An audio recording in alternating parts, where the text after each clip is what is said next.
Fala galera, beleza?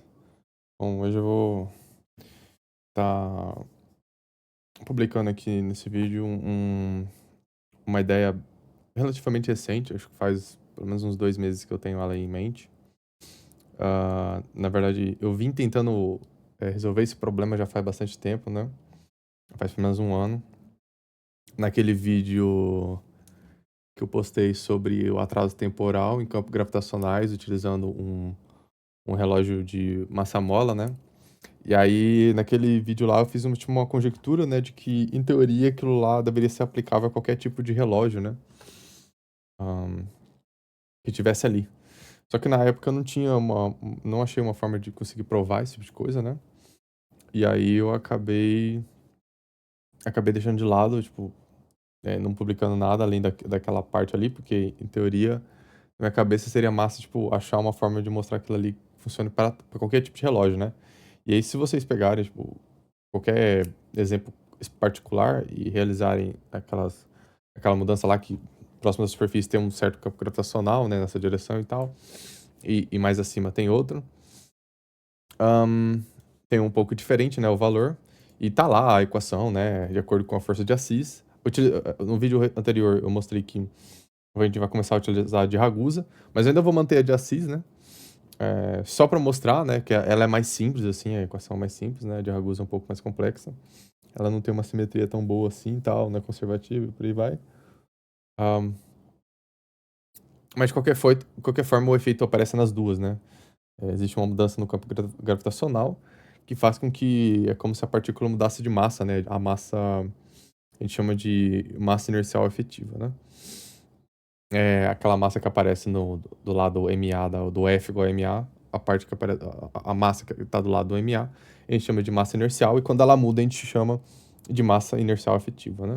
Justamente porque, em teoria, não é que tá mudando de verdade, né, a massa.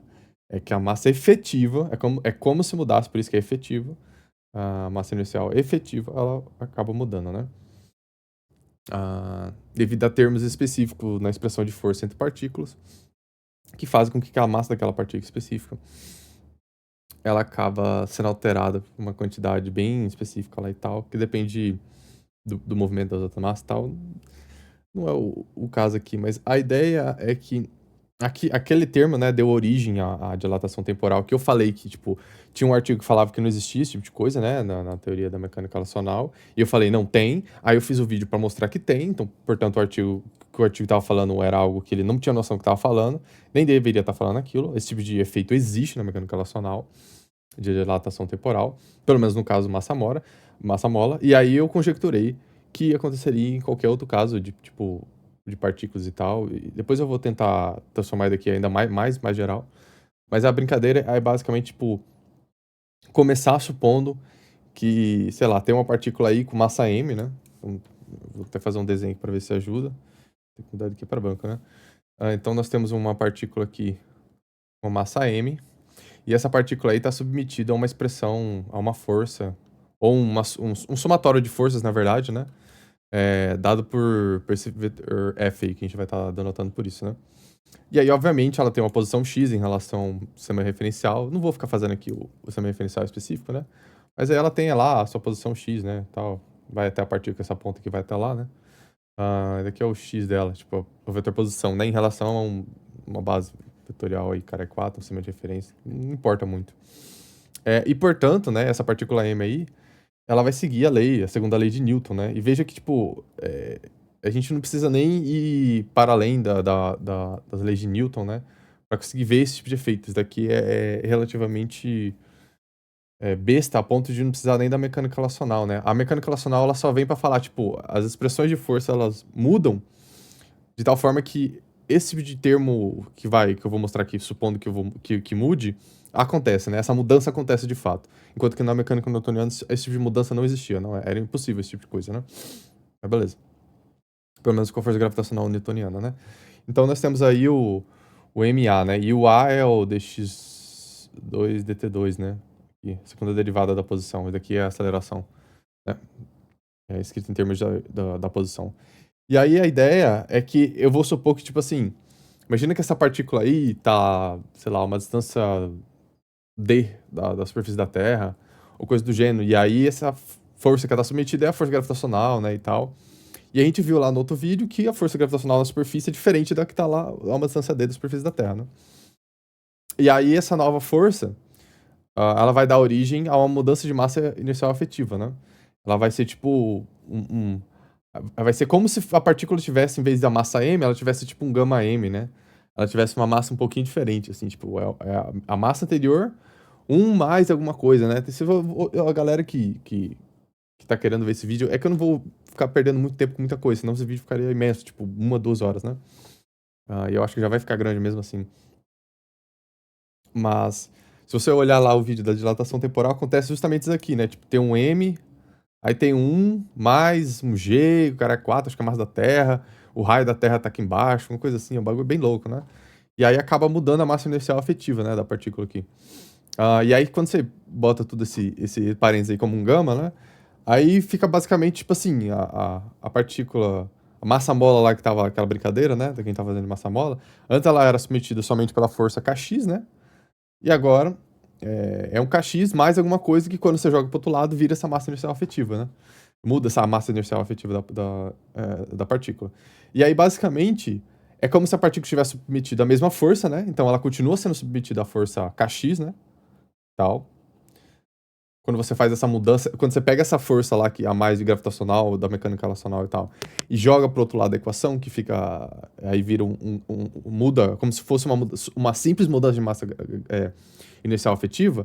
O outro lado da equação, que é onde que é o tal calca x, fica igual quando tá na superfície da Terra, né? Então, das duas diferenças. Então, tipo, nos dois casos, você tem a mesma força, né? Mas não é verdade, né? As forças são diferentes, porém, você consegue transformar esse caso de forças diferentes para um caso de forças iguais, que é como se fosse só Kx, né? Você pode mudar a interpretação daquilo ali e falar que, na verdade, foi só a massa inercial afetiva que mudou. Tipo, tá lá, né? Eu cheguei a falar esse tipo de coisa, né? E aí é o seguinte, tipo, agora, essa nova partícula com uma massa diferente, ela tá submetida à mesma força, né? É uma força, a mesma força F, é igual a da esquerda aqui, é a mesma força, a mesma expressão de força. Então, é isso que nós estamos supondo.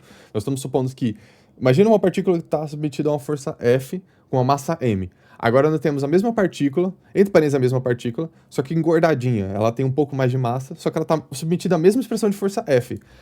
A pergunta é, qual que é a equação de movimento dela? Ou seja, qual que é o x, como que ela vai se mover no espaço, né?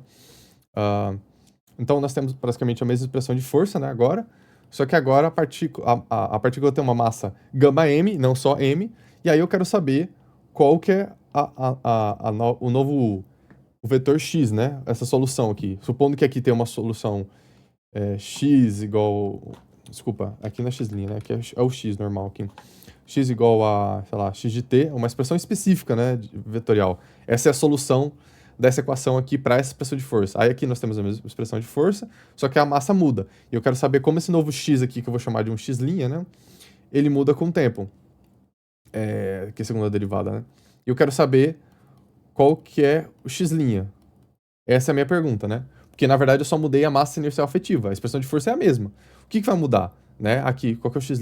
E ele pode ser escrito em termos de x? Essa é uma das grandes perguntas, né. Aí, a ideia é que eu vou mostrar que esse x' aqui, ele pode ser escrito como simplesmente x, né, a solução anterior, ele é exatamente a solução anterior, só que esse, em vez de ser simplesmente t aqui na parada, a gente pode mudar um pouco aqui e dar uma acrochumbada, como que a gente pode falar isso, né, para fazer com que ainda continue sendo uma solução, né? Então a gente adiciona alguns parâmetros a mais, antes era só simplesmente um x de t, agora é um x de a t mais b, né? Então basicamente a parametrização dela muda. Ou seja, de certa forma a gente vai ver aqui, que eu vou mostrar que isso daqui é uma solução, né? Eu tô falando que isso daqui é uma solução, mas eu tenho que jogar na equação de cima para mostrar que é uma solução. Eu vou achar o a e b, né, necessários para que essa solução seja de fato uma solução possível de acontecer, né? E aí, você vê que, tipo, para quem tem conhecimento, por exemplo, de geometria diferencial, né? Vai ver que basicamente a partícula vai continuar descrevendo a mesma trajetória. Então aqui, por exemplo, vamos dizer que ela faz essa trajetória, né? Aqui vai continuar a mesma coisa, então eu vou copiar aqui, porque eu não consigo repetir isso aqui, não tenho capacidade para isso. Mas aqui vai ter a mesma coisa. Então, o x de t vai, a partícula x de t vai descrever essa trajetória, e essa daqui também. Só que a diferença é que esse termo aqui vai fazer com que ela descreva mais rápido, e esse termo aqui vai fazer com que ela comece um pouquinho diferente, né? Na verdade, esse daqui vai depender de como a gente escolhe ele, esse daqui vai ser um pouco arbitrário, eu vou mostrar mais pra frente. De tal forma que eu posso escolher que ambas comecem no mesmo ponto, né? Então vamos dizer que essa daqui começou aqui, e essa daqui a gente começou a contar ela daqui também, juntas, né? Tipo, quando t igual a menos b aqui e o t igual a zero aqui, elas estão na mesma posição aqui, né? Nesse bagulhozinho aqui, nesse periquitinho aqui. Só que daí pra frente você vai ver que o A ele muda. Não tem como ter arbitrariedade no A. O B é um pouco arbitrário, a gente pode escolher a forma como a gente quiser aqui. É um pouco de brincadeira, né? Vai depender de como a gente escolhe o tempo e tal, e onde que a gente marca o t igual a zero, o t igual a menos b, né, e tal. E eu vou escolher justamente para simplificar, né? Eu tenho essa arbitrariedade. Mas esse A aqui, ele vai ter que ser um específico, não tenho muito como mexer com ele, de tal forma que vai mudar a velocidade com que a partícula vai descrever essa trajetória. Ela vai descrever a mesma trajetória, o mesmo rabisco, né, no espaço 3D. Mas a velocidade com que ela vai descrever isso daí vai mudar. E aí significa que, tipo assim, se isso daqui é algo que é um movimento cíclico, né, que é tanto que eu descrevi aqui uma órbita fechada e que volta em si mesma, né, justamente para dar a ideia que, tipo, agora suponha que esse x de t aqui anterior, ele é cíclico. Aí esse daqui vai ser cíclico também, porque vai descrever a mesma trajetória, então vai continuar sendo cíclico. Agora, qual que é o período? Quanto muda o período, né? Então, já tô adiantando algumas coisas, mas, tipo, pra vocês entenderem a ideia central, né? Depois a gente só avançar na matemática. Aí agora, tipo, avançando, a ideia é o seguinte. A gente mostrar que, tipo, quando... Calma aí. Quando t igual a zero, para t igual a zero, né? A gente precisa para que, tipo, a solução... essa daqui seja uma solução correta, né? A gente precisa que o x'... Lembra que aqui é um x de t, né? Então, tipo, o x' aqui é um x' de t. Eu vou até, tipo, deixar isso mais explícito, porque as coisas têm que ficar um pouco explícitas, né? Mas essa solução aqui é a solução x' de t, né? Que é igual ao x de at mais b, né? Talvez dá pra até colocar aqui t', não sei. Foda-se. Aí t de zero vai dar um... Aqui vai dar zero, né? E aqui vai dar o x lá anterior, né? Como a partícula se descreveu anterior, na velocidade anterior e tal. Aplicando t igual a zero vai dar um x de b, né? E aí, a ideia é que eu vou escolher um b, né? Eu posso escolher esse b. Esse b aqui, tipo... Ele simplesmente tá falando que o b tem que ser tal que... Tal que a posição de x no b é igual ao x' no tempo t igual a zero, né? A posição da segunda partícula aqui com a massa engordada, né? T igual a zero. E eu posso escolher qual b eu quiser. Então eu vou escolher um b específico, porque eu quero. Eu vou escolher um b, então eu vou escolher o b. Simplesmente eu vou, tipo, mexer no relógio, né, e tal, só pra facilitar isso. Então, sei lá, o relógio começa com B num lugar e o x' em outro. Eu vou escolher um B onde esse B é zero. Escolher. Simplesmente pra simplificar, né? B, tal que... Cara, a escrita aqui minha tá ruim porque, tipo... tem muita coisa aqui na mesa, tá? Tal que o x de B, por simplificação, é igual a... isso daqui é a solução, né? Eu preciso disso daqui pra ser uma solução, né? Pra esse x' aqui ser uma solução. Então, eu vou escolher esse daqui. E aí eu vou dar prosseguimento, né? Então, essa daqui é a primeira restrição que nós precisamos, né? Que é essa daqui, essa equação de cima, né? Essa daqui é a primeira restrição que nós precisamos. Que é o x'0 ser igual ao x de b. E eu vou escolher um b igual a zero, que isso vai acontecer, né? Então eu vou querer que... Depois a gente vai fixar isso daqui, né? Vou até adiantar aqui, talvez. É que no meu caderno não tá adiantado essa parte, né? Eu só me restringi àquela brincadeira e depois eu fiz aquilo ali, né? Mas eu vou escolher um b, provavelmente zero, né? Tal que o x de zero é igual ao x' de zero, né? Que é o bagulho aqui no tempo igual a zero, né? Tal, x0, né? Por aí vai. Então, basicamente, elas vão começar, tipo, no mesmo ponto, entendeu? Quando x igual a zero, elas vão começar no mesmo ponto inicial, assim. Mas a gente pode escolher qualquer outro momento, né? Daqui é uma arbitrariedade. E aí vamos ir diretamente agora para a expressão, né? Aí para mostrar que essa parada ela soluciona, né, a brincadeira, eu tive que dar uma pausa aqui para entender de novo, porque é uma ideia muito nova, né? Então tô ainda me acostumando com ela. Nós temos esses dois Fs aqui, né? Eu tenho que botar o mouse aqui porque o bagulho não funciona, não sei porquê. Mas esse F aqui e esse F são iguais, lembra que a gente fez essa oposição, né? Então a gente vai igualar esses dois termos aqui, ó. Isso aqui é igual a isso, né? Porque os dois Fs são iguais. E a gente pode cortar os M's, né? Então vai ter tipo um M, segunda. Eita, nós. Vai ter a segunda derivada do x normal, né? Sem o linha. Que é o da partícula com massa M, né? E é igual ao gama M, segunda derivada de x' agora, né? dt2. E obviamente a gente só corta os M aqui. E aí a brincadeira agora, cara, é basicamente mostrar que, como essas forças são iguais, a gente chega nessa expressão, é mostrar que esse x' aqui, que é dado por x de a t mais b, soluciona essa equação aqui, né? Tem duas derivadas aqui e tal, ela mantém essa igualdade aqui, né? Porque se mantém essa igualdade, então daqui tá solucionado e tal, exatamente tá falando aqui, né? E aí a única coisa que falta, então, é mostrar que o lado direito é igual à segunda derivada de t. Simples assim. Só que para isso a gente tem que achar o a e o b que vai fazer isso, né? O a eu já mostrei ali, tipo, vai ser um termo à parte, a gente pode escolher qual que a gente quiser.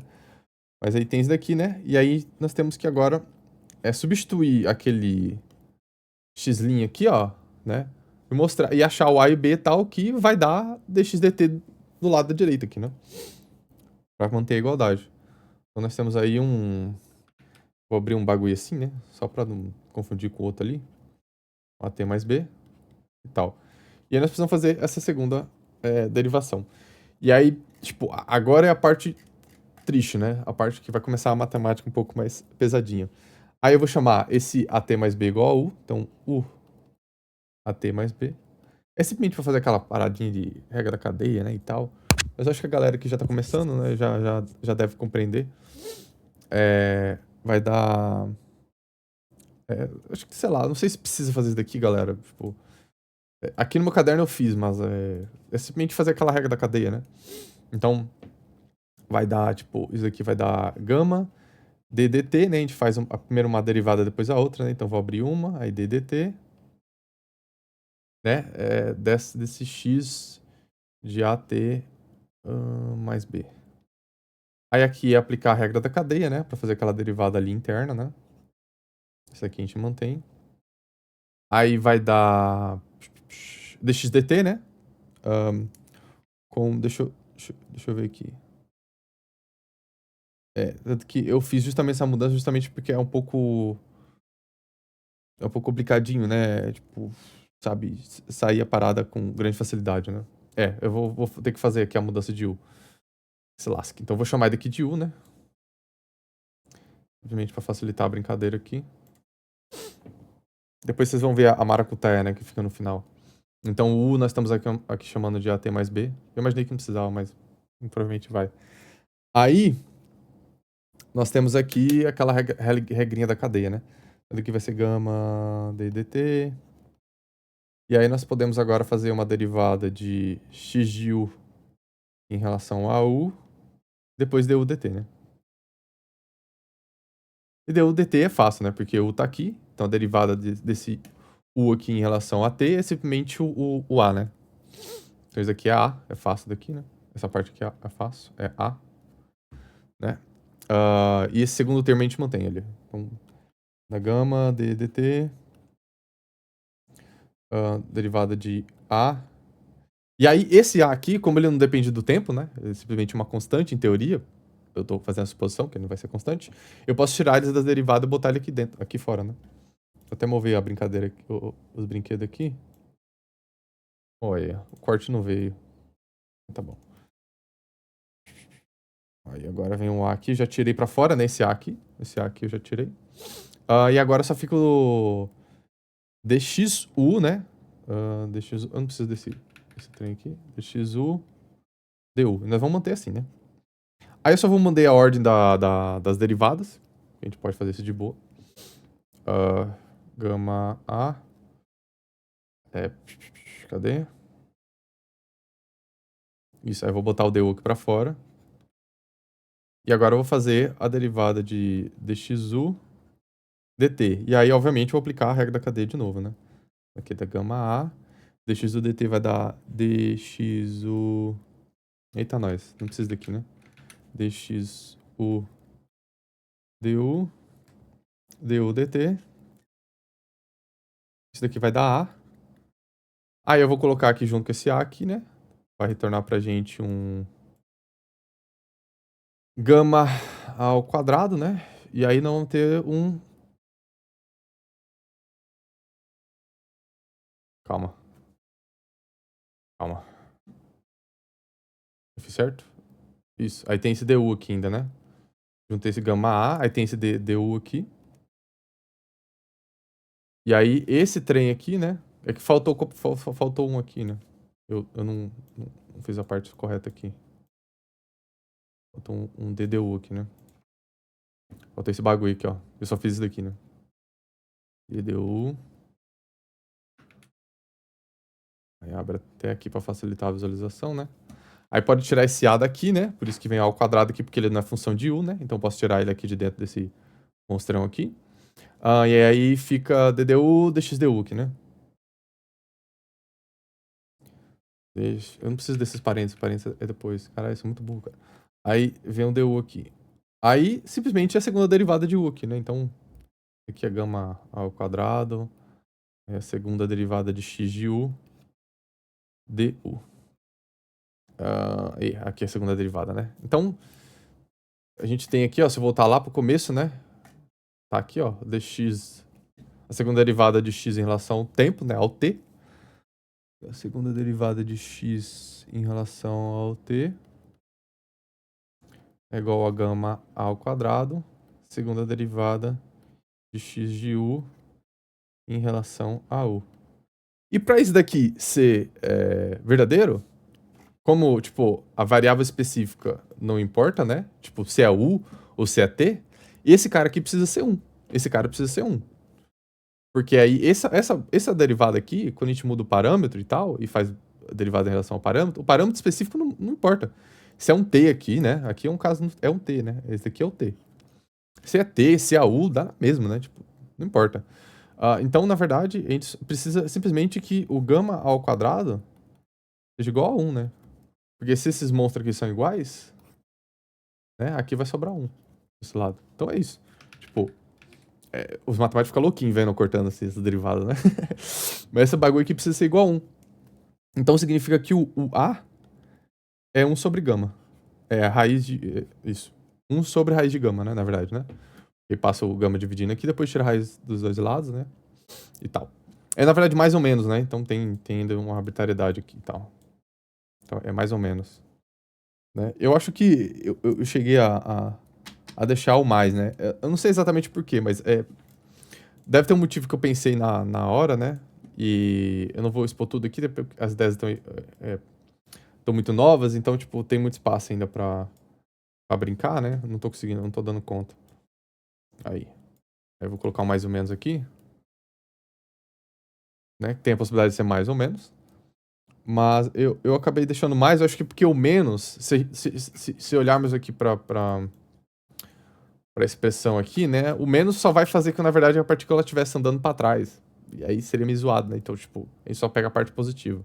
Porque aí a partícula vai continuar se movendo na mesma direção que estava se movendo antes, né? Com o tempo indo pra positivo do que o tempo indo pra negativo. Então, tipo, é simplesmente mudar a direção que o relógio gira, né? Ou coisa do gênero e tal. Então, tipo, em teoria, vamos pegar o mais simplesmente por questões de simetria aqui e tal. Mas é isso, tipo. É por esse motivo que eu acabei escolhendo mais, né? Então eu vou acabar apagando menos aqui. Simplesmente pra manter a direção do tempo, né? Pra não... estamos voltando no tempo. Com essa brincadeira aqui. Então é isso, nós temos agora o A, né? E aí, tipo, você vê que só o A foi necessário para a equação ser resolvida, né? Eu só precisei que o A fosse isso aqui. O B, em nenhum momento, a gente precisa do valor dele. Então, por isso que eu falei que ele é arbitrário, né? A gente pode escolher qualquer B que faça essa brincadeira, né? E eu escolhi um B igual a 0 para elas coincidirem, assim, tipo, na mesma posição, né? para elas terem a mesma posição. Mas elas podem ter uma defasagem, né? Então, tipo, uma tá, tipo, fazendo movimento cíclico aqui, outra tá movimento cíclico aqui. Os movimentos precisam ser cíclico, né? Mas uma tá descrevendo movimento a partir daqui, outra tá daqui. Então, tipo, só que elas vão, tipo, manter sempre a distância uma em relação à outra, né? Porque elas vão estar descrevendo a mesma parada e tal. Então, tipo, tem algumas exceções que elas vão acabar satisfazendo. Mas é interessante isso, né? Então, essa é a primeira parte, né? Então, nós encontramos que, tipo, se uma partícula tem massa m e ela está submetida a uma força F, ela vai descrever uma expressão, ela vai descrever um movimento no espaço tridimensional dado por x de t, né? Aí se eu pego essa mesma partícula e muda simplesmente a massa inercial efetiva, a expressão de força não pode mudar, as forças com que ela estava sendo submetida não pode mudar, a única coisa que muda é a massa inercial efetiva, que isso acontece quando a expressão de força muda, mas aí a gente joga pro outro lado da expressão, para botar dentro da massa efetiva, e aí o que ficou pro lado esquerdo fica igual estava anteriormente, né? Fica a mesma expressão de força. E aí só muda isso daqui, né? A gente faz uma manipulação e muda só isso daqui e a gente fala, pô, então é como se fosse que a massa inercial efetiva mudasse. Aí mudando a massa inercial efetiva, né?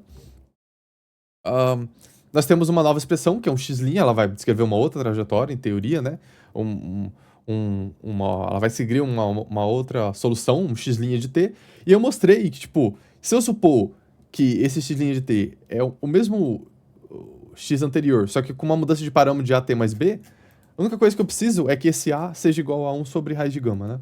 E o gama é essa mudança aqui na massa inercial efetiva, né? Esse bagulho que multiplica aqui a massa. E aí, tipo, vocês já viram essas coisas aqui em algum lugar, né? Vocês já viram isso daqui em algum lugar, né? Então, beleza, tipo, tem... Isso daqui a gente vai conectar isso mais nos próximos vídeos, né? Então, vamos conectar. Eu vou pegar a expressão de força, né? Tanto a de Assis quanto a de Ragusa, mostrar, tipo, qual que é esse gama, esse valor gama, quando mudança de campo gravitacional. E quando tiver a força, por exemplo, de Schrödinger e tal, qual que é o valor desse gama? Porque também muda, né? É como se fosse, se tivesse interagindo, a força inercial muda, né? E aí você pode falar que é uma mudança de força da massa inercial, que em teoria é realmente isso, é mais ou menos isso que acontece. E aí você fala que ainda vão ter uma partícula que vai se mover exatamente como antes, só que agora com um pouco de diferença, né? Como se ela ficasse um pouco mais lenta, né? Mais rápida e tal. Porque normalmente isso daqui é positivo, né? Tem que ser positivo.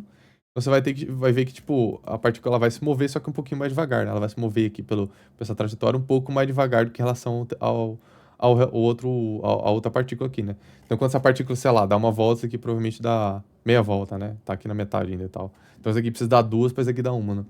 Lá ele. Aí, agora, a única coisa que eu preciso fazer é que, tipo, eu vou só substituir esse A lá, né? E vou substituir o B igual a zero, que eu falei aqui, né? Para elas iniciarem no mesmo lugar. É só pra facilitar a brincadeira, né? Então... mas não precisa, né, galera? Não precisa dessa parada aí, não. Eu tô só fazendo isso daí. Pra facilitar. Então, o x' é igual a... O x' de t aqui, né? Eu acho que é de t. Isso. Com certeza, calma aí. Isso. O x' de t é igual ao x, né? O anterior de t sobre raiz de gama, né? Aí teria o mais b aqui, só que eu coloquei b igual a zero, né, e tal. Por aí vai. É isso. Mas pode ter o b ali, tipo, eu aqui, eu deixei o b, tá? Eu aqui no meu bagulho aqui, tá o b aqui, na minha parada. E você pode deixar, você não precisa ter esse b específico fixado. Eu só tô fixando aqui pra ficar mais simples as expressões, né? Que vai surgir daí pra frente. E aí a brincadeira é o seguinte... vamos supor que essa partícula aqui anterior com massa m, não a com gama m, ela descreve um movimento periódico, né? E por periodicidade, é uma definição matemática do que é um movimento periódico, né? É quando nós temos, tipo, alguma coisa, né? Que existe um t grandão assim, né? Que é um valor fixo, onde que o movimento da partícula, ela volta, tipo, pro estado inicial, né? Então, tipo, existe um T assim grandão, fixo, toda vez que eu somar aqui, dentro dessa brincadeira aqui, ele volta pra posição que tava antes, né? Antes desse T grandão aqui ter passado. Então, basicamente, a partícula tá se movendo, passou um tempo grandão, ela voltou pra onde que ela começou, né? Então, ela... Passou o tempo grandão, passou aqui. Aí, se eu pegar esse ponto aqui, começar aqui, brincar aqui, e passar o tempo grandão, ela vai voltar aqui também de novo. Então, tem essa periodicidade no movimento do x de t, né? Então vamos supor que o x de t ele é periódico. Então é tipo a massa molar, que a gente brincou lá anteriormente e tal, né? Mas não precisava, né? Em nenhum momento aqui, pra fazer essa brincadeira aqui, pra chegar nessa aqui, precisava ser um movimento periódico, né? Eu tô fazendo só um movimento periódico aqui, supondo que seja um movimento periódico no x de t, simplesmente pra falar, pô, então a gente pode pegar, tipo, como se fossem relógios, né? São relógios que estão, sei lá, eles têm um funcionamento interno que foda-se qual que é o funcionamento interno, como que as expressões de força vão se alterar e tal. Desde que a massa de todas as coisas que estão ali, elas mudem por esse mesmo fator que gama. Então ele vai, tipo, ele vai ter, tipo, eu vou mostrar aqui, né? Ele vai continuar sendo um relógio, ele vai continuar tendo um movimento periódico, né, e tal. Vai continuar tendo um processo cíclico. Só que esse tempo que vai mudar, agora, esse período ele vai mudar, entendeu? Ele vai mudar, ele vai ter um período novo, né? E aí eu vou mostrar aqui. Então, aqui ó, nós temos o x de t, né? Ele é periódico. E aí a pergunta é, qual que é o t'? Porque, tipo, se o x de t é periódico, aqui nós estamos vendo, né? O x de t é periódico.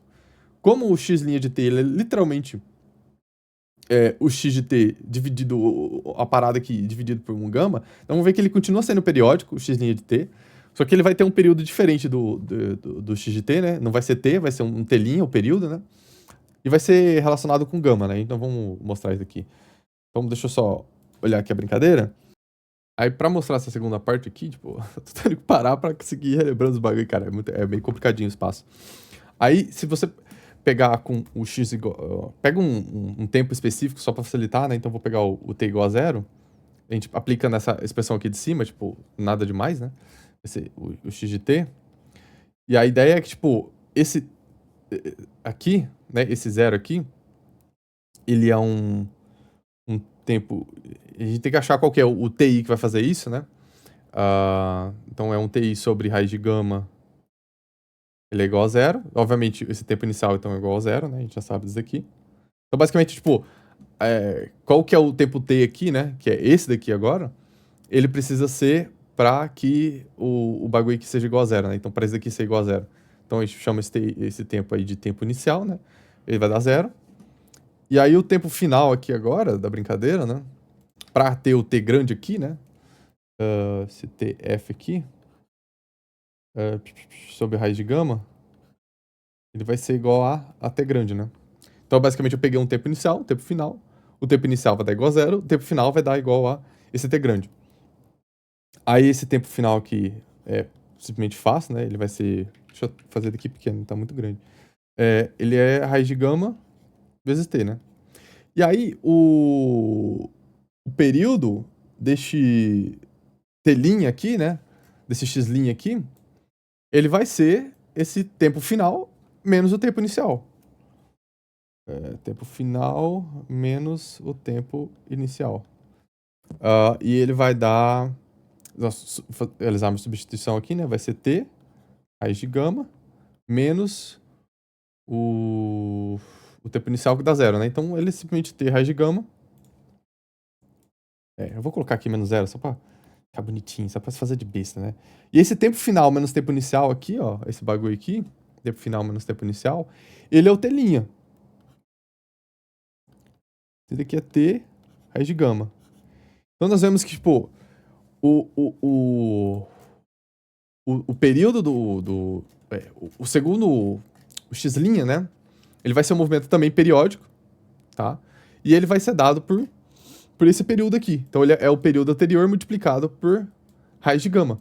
E a gente vê isso daqui normalmente na mecânica relacional. Na mecânica relacional não, na mecânica relativística, né? Caramba. A gente vê com as ordens invertidas aqui, né? Então, vou sair daqui pra cá. Normalmente fica assim, né? Raiz de gama T, né? Então, tipo, o tempo muda, né? E você vê que, tipo, se você olhar lá na brincadeira de massa-mola, né? Vai dar exatamente esse valor aí. Esse valor de raiz de gama, né? Onde que gama é o que tá acompanhando a massa. Se você pegar lá o valor que acompanha a massa, eu vou fazer um vídeo aí, né? Que acompanha a massa aqui. O gama, que é o bagulho que multiplica a massa lá, que vai mudar e tal. Você vai ver que os períodos vão mudar exatamente como eu fiz, pegando a solução particular da massa-mola, né? Aqui eu não tratei de solução particular nenhuma, né? Aqui eu fiz algo extremamente geral, né? Basta ser uma partículazinha e tal. O centro de massa também de um objeto extenso também vai ser a mesma coisa, porque o centro de massa dele segue uma equação de Newton, né? Onde que esse x aqui é o x de massa e tal. Então, se todas as partículas mudam para um fator gama, né? A massa total vai multiplicar também por fator gama e por aí vai e tal. Tipo, vai chegar nas mesmas soluções, né? Então, tipo, uma massa mola, que é um bagulho com várias partículas e tal, vai sofrer a mesma dilatação. Então, todas as coisas, basicamente, sofrem a mesma... todos os relógios, basicamente, né? Elas sofrem exatamente a mesma dilatação temporal. Não importa qual que seja o relógio, tá ligado? Vai ser exatamente uma mudança de dilatação temporal e vai ser dada exatamente todos pelo mesmo fator, né? Esse fator de raiz de gama aqui, que é o que acompanha a massa. E aí eu vou mostrar algum caso específico que acontece na mecânica relacional, né? Caso específico, vírgula, né? Vou colocar algumas situações onde que esse tipo de coisa acontece, né? Essa mudança de massa inercial efetiva muda, só que com a expressão de força anterior se mantendo constante, né? Ou pelo menos aproximadamente constante, né? De tal forma que a gente pode considerar como se ela fosse constante, de forma aproximada, né? E aí nós vamos ter uma alteração do temporal desse tipo aqui, que vai dar o valor numérico, e aí eu vou dar prosseguimento, né, com essa ideia e tal, ver até onde que ela vai, até onde que eu consigo brincar com isso daqui. E até onde vai. Mas você vê que, tipo, na verdade não precisa nem da mecânica relacional, né? Esse daqui, tipo, saiu da segunda lei de Newton, né? Esse aqui não tem mecânica relacional em nenhum ponto aqui, não tem mecânica relacional aqui. Só vou adicionar a mecânica relacional justamente porque esse tipo de efeito aqui, essa coisa aqui, essa mudança aqui, né? Acontece na mecânica relacional com uma certa frequência, né? E aí, acontecendo na mecânica relacional com certa frequência, tem uma utilidade esse tipo de conhecimento aqui, esse tipo de noção, né? E eu vou mostrar que, tipo, pô, daqui vocês já viram em algum lugar, né? E eu vou mostrar que isso aqui acontece, entendeu? Tipo, os relógios mudam, né? Então, bom, mas aí é coisa de outra aula e tal, outro vídeo, né? E por aí vai. Tem muita coisa que dá pra tirar disso aqui. Então, nós já temos aqui, tipo, um protótipo, né, de teoria do tempo, né? Aqui já é um protótipo de teoria do tempo que é extremamente geral, né? Todos os relógios vão sofrer a mesma mudança temporal aí e tal. Ah, e é isso, galera. E aí isso se conecta lá com a mudança da frequência, né? Do, é, da frequência percebida lá por sei lá, uma onda eletromagnética que é emitida da superfície da Terra e é medida lá na superfície da Terra com uma determinada frequência. Quando chega aqui embaixo, utiliza-se o mesmo relógio, né? A mesma estrutura de relógio, só que, obviamente, você precisa receber o sinal, então, portanto, você recebe com o relógio, utilizando o relógio na superfície da Terra em relação ao relógio que estava lá em cima. E aí, pelo fato de eles estarem em campo gravitacional diferente, esses relógios têm uma frequência diferente, uma em relação ao outro. E aí, obviamente, quando eles medirem a, aquela onda eletromagnética, por mais que em teoria ela não mudou de frequência, em relação ao relógio lá de cima, pelo menos, né? Mas ela normalmente muda, porque mudou de campo gravitacional, então ela vai perder um pouco de energia ali e tal, no processo. Mas vamos supor que não existisse essa mudança de campo gravitacional, né? Por esses relógios estarem com uma frequência, um período diferente, eles vão medir uma frequência diferente, né? Quando essa onda luminosa chegar lá embaixo, né? Essa diferença desse período dos relógios vão medir uma frequência diferente. Então, por mais que os relógios eles tenham o mesmo funcionamento e tal, por eles estarem em campos gravitacionais diferentes, a velocidade com que esses relógios funcionam, um em relação ao outro, muda, e aí a frequência percebida da onda luminosa vai ser diferente. E normalmente, eu já mostrei lá no outro vídeo, né? Utilizando a massa mola, qualitativamente dá o mesmo resultado que a mecânica, que a relatividade geral, né? Mas quantitativamente eu não fiz esse passo adicional ainda, né? Eu cheguei lá no valor quantitativo, né? Tá lá o valor quantitativo, mas eu não fiz a verificação de qual que é o que dá na relatividade geral, o que dá no experimento e tal. Tipo, eu não parei tempo para analisar isso daí, porque eu tô meio que sem tempo. Mas a ideia é que, tipo, qualitativamente tá batendo, então talvez, tipo, a, a do Assis não dá conta, a força de expressão do Assis não dá conta, mas a de Ragusa dê conta, e aí tem que achar os parâmetros, piriri pororó, e toda aquela brincadeira, né? Que vai acabar dando conta. Como é uma teoria ainda muito no início, né? Às vezes vai precisar de uma outra expressão de força, por aí vai. Mas tipo, é uma brincadeira que, tipo, dá pra ver que, tipo, tem coisas a mais aqui, né? Tem bastante coisa pra gente brincar com a mecânica relacional, né? Então é isso, galera. Tipo, é isso que eu queria deixar exposto, né? Essa teoria que faz tempo que eu já... Faz muito tempo que eu já tenho ela aqui no papel, mas eu tive tempo pra gravar isso aqui só agora, né? E é isso, deixar exposto daí, né? Então, tamo junto. Qualquer dúvida aí, tipo, não é um conceito muito simples de pegar, Provavelmente tem algumas partes confusas que eu acabei deixando, né? Principalmente esse daqui. Mas eu vou tentar deixar isso. Eu só queria publicar a ideia, né? Tipo, mesmo que seja um pouco confuso ainda no começo. Mas com o passar do tempo, eu vou tentar transformar isso daqui em algo mais didático, né? Mais fácil de se compreender e tal. E, bom, é isso, né? A parada tá muito no início ainda, não tem por que perder muito tempo pra esperar com que ela fique extremamente sólida antes de estar compartilhando com vocês. Tamo junto, até a próxima.